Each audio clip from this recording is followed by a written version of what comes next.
When I saw the footage of this game on the latest Nintendo Partner Direct, I'll admit that I was pretty well baffled by it. Really? A game where you're just trying to build a fire? How is that a game? Well, as someone who has now spent time with it, I'll admit that I was wrong. No matter how simple it may seem, and no matter how many fires you may have actually made in your lifetime, somehow this actually works and can be fun, even if only for a while. In terms of its economy of design, I can respect the fact that the game makes no real attempt at being more ambitious. There isn't some greater purpose to it all, and you're not given some complicated introduction. You'll just be dropped into a campsite with some basic tools and set out to get your fire going.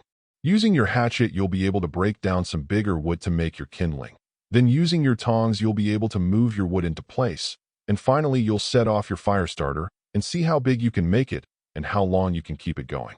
Don't be surprised if you fail initially, though, since all of the wood is damp and you'll really need to get a system going in order to ensure success.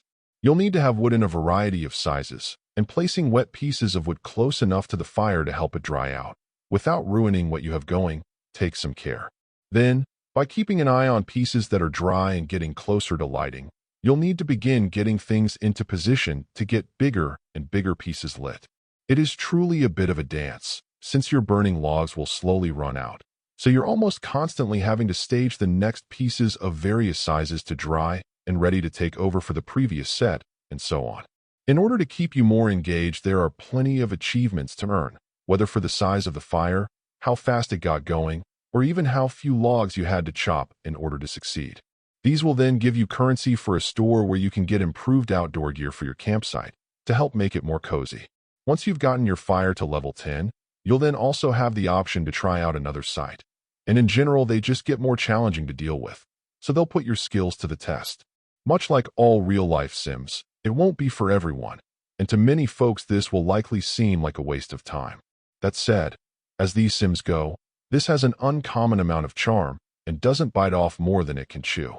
It knows what it wants to accomplish, does it well, and doesn't try to overextend itself.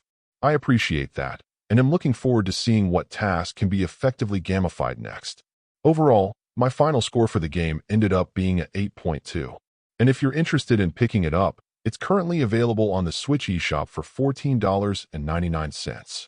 Thank you for taking the time to listen to this review. And if you'd like more information or ideas of indie games worth checking out on the Switch or the Switch 2, be sure to click on the link provided in the description. Until next time,